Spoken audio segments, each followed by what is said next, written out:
Hey everyone, welcome back. So if you have seen any of my previous videos, I'm sure you know that I love Tesla as a stock and as a company. For me, the event days, the earning dates, and all other major news days are pure potential to make more money. Regardless of what they announce, I usually prepare myself a few weeks before for the trades, and 80% of the time, I exit the trades before the event. Doesn't matter what it is.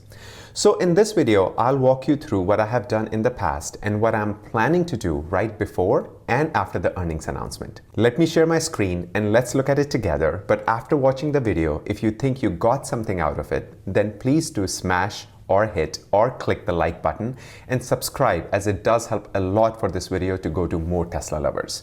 Okay, so on your screen, I have outlined some Tesla plays going back to Q1 earnings. The earnings came out on April 26th and the stock went down right after. This is an overreaction of earnings and it usually happens. And that is why I always play before the earnings and get out of my trades on earnings day so I can open new positions right after. So let me take you step by step on my Q1 plays. I still have Q2 plays open because the earnings is coming out on Monday, which I will close on earnings day. But here's a simple spreadsheet to explain how I played Q1. So what I have done is on March 26th, I sold 10 $500 cash covered puts on Tesla, and because I was selling the puts, I got in return about $76,894 because the cost of each put was $76. Okay, then on 4/26, right on earnings day, as you can see over here, I'm sorry, you can't really see that. Okay, I'm gonna reduce it so you can see. There you go. So on 4/26, the stock price was $738.20. I bought back the 10 that I sold. So the sold or the action that I did is in gray, and when I close the position, it's in white. So on April 26th, I bought back right here the 10 that I sold on March 26th. And I actually paid $61 for it. So when I was selling it, I got 76. When I was buying it back, I had to pay 61. So I made a total profit of about $15,889.30 because I got this much and I paid this much to buy them back. I did another trade on April 7th, which I basically did the call. So I bought 5 Tesla December 17th $720 call, and I paid $132 for it, equals to about $66,082.57 is what I paid. Then right on the day of earnings, which is April 26th, you see here, I sold this position, or basically I sold this call because I bought the calls on April 7th and I sold the calls on April 26th. At same calls, the 5 Tesla calls for December 17th, $720 call for $170. So my sell price was $84,996.97, giving me a net of $18,914.40. Then on the week of a week before the earnings came out, I basically sold 10 more puts for $680 because I knew that leading up to the earnings, the stock is going to go up. It may see a down day here and there, but technically, usually the stock runs up. So then what I did was I sold the 10 puts. I got $1.25, not much, but right here, $1,244.80. And then I let it expire because I knew the stock is not going to be down more than $680. And that was a pure profit of $1,244.80. Now, if you add all of this together, for Q1 leading up to the earnings, I made about $36,048.50. Not bad, because this is what I always do right before the earnings. This is the kind of, I would say plays that I do. I do puts, I do calls, and then I'm gonna, of course, walk you through what I'm planning on doing for this earnings. So I'm sure you got an idea on where I'm going with this. So now let's look at how should we play Q2 earnings. But let me just first take a look at few things that we are expecting from Tesla's Q2 earnings. One of the main things that came out was that Goldman Sachs announced that their expectation that they are estimating non-GAAP EPS to come around 94 cents as compared to 84 cents, which was their estimate. So to put simply, they are being bullish and signaling that Tesla will report great earnings. Now, if you see here, right here, that says Goldman lifts Tesla's EPS estimate driven by higher pricing, cheaper China car. That's their reason of improving their estimate. They are giving it a $860 price target, and their rating is now buy on Tesla. Now, if I just look at that report, then I agree with them, but we cannot ignore the Bitcoin saga, as that is what's going to drive Tesla's share price, in my opinion, if they report the loss in their earnings. So in financial terms, it's called impairment charge. And as you can see, that a lot of pundits and a lot of analysts are estimating that. So what it means is that Tesla has to report Bitcoin as they hold it as an intangible asset as per accounting rule. They have to show the loss if Bitcoin drops below a certain amount. So some of the analysts and pundits are calling that Tesla will show a $100 million loss from Bitcoin, and depending on what they show for regulatory credits, which I'm estimating to be about $500 million, we can see why Wall Street may not like Q2 earnings. And we are seeing some signal over here, right here, that Bitcoin sudden drive will hit Tesla with their Q2 loss. So people are estimating that because of the Bitcoin, because of regulatory credits, if they come higher than Q1 or similar to Q1, then people will be like, you know what, Tesla didn't make money on Q2.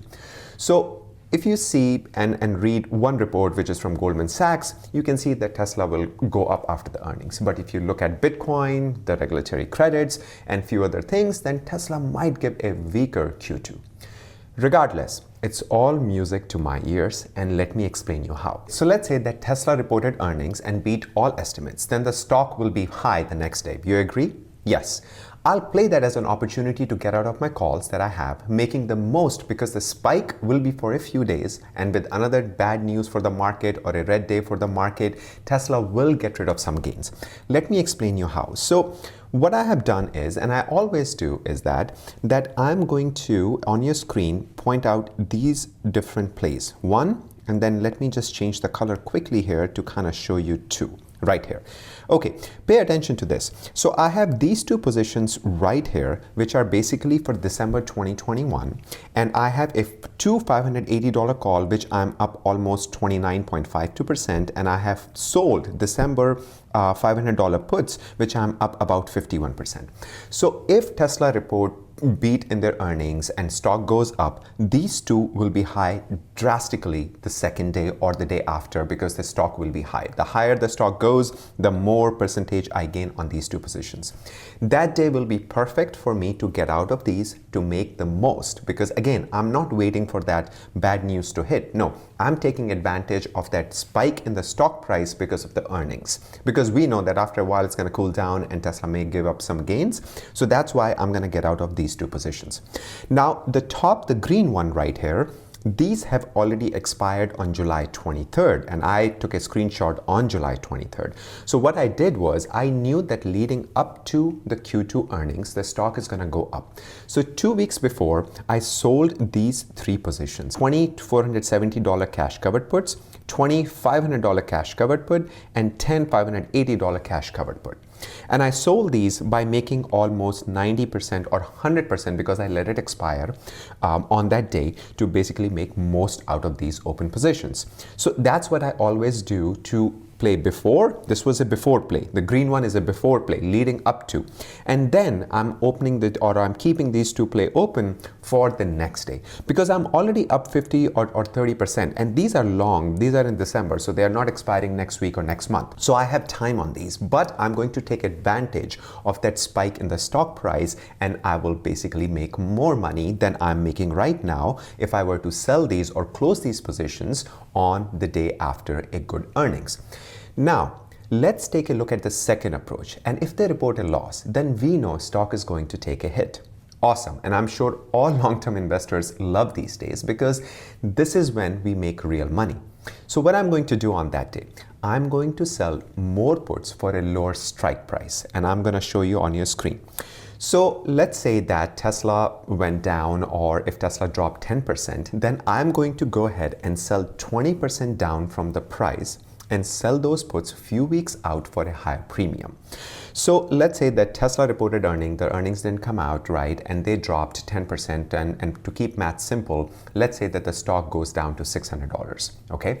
Now, what I'm going to do is, on that day, I'm going to go ahead and sell a put for, say, $550 right here for maybe August 6th. Again, I'm going to see the prices, where I'm getting the most premium, which has the highest IV, which has the better theta. I'm going to look at all that.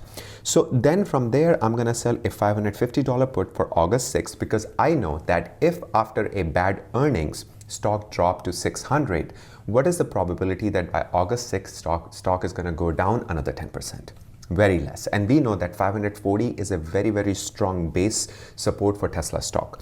So right now I'm getting, on Friday, when I pulled this screenshot, I was getting $5.15, which is, if I'm selling 10, then I was getting about $5,150. On Tuesday, if stock price goes down, this could very well double or even more.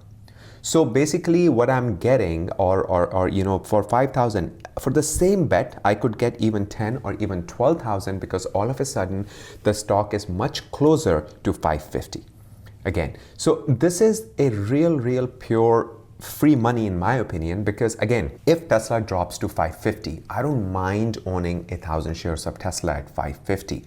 But the chances of or probability of Tesla hitting 550, if Tesla only drops say to 600 right after the earning, is very low. Now, if Tesla drops to say 550 right after the earnings, because let's say it's horrible earnings, then I'm not going to sell for 550, then I'm going to sell for 450 or 480 or even lower, and I will still get the same money or more, because Tesla is now closer to that price. So another thing I could do is that the money that I'm gonna get from this particular selling of puts, because you get money that I'm gonna get from selling these puts, I will go ahead and buy shares of Tesla that day on Tuesday. I could go buy 100 shares of Tesla or 50 shares of Tesla or whatever I can to add to my portfolio. Or what I can do, other thing is, right here on the screenshot, I can go ahead and buy the Tesla call for $650. Now, I am not too big on calls right now because the market is just going flat. So I don't really like calls because the theta decay or the time decay kills the calls. So I'm not too bullish on this play. But if the market conditions were good, that's usually what I will do. I will go ahead and sell the puts. The money that I will get from selling the puts, I will go and use that money to buy the calls, because we know that this is an overreaction. 3 days, 4 days, a week later, the Tesla stock is going to start to go up, and then the calls will go up, and then my put will also make money on that. So there's a win-win in both. So you see, regardless of the market condition or where the stock moves, there is always an opportunity to take advantage of any major news or any major event days. I hope I was able to provide you some value, and if you feel the same, then please do smash the like button and subscribe to the channel so you don't miss future videos. Thank you so much for watching. Love you all. Until next time, you all have a sparkling day.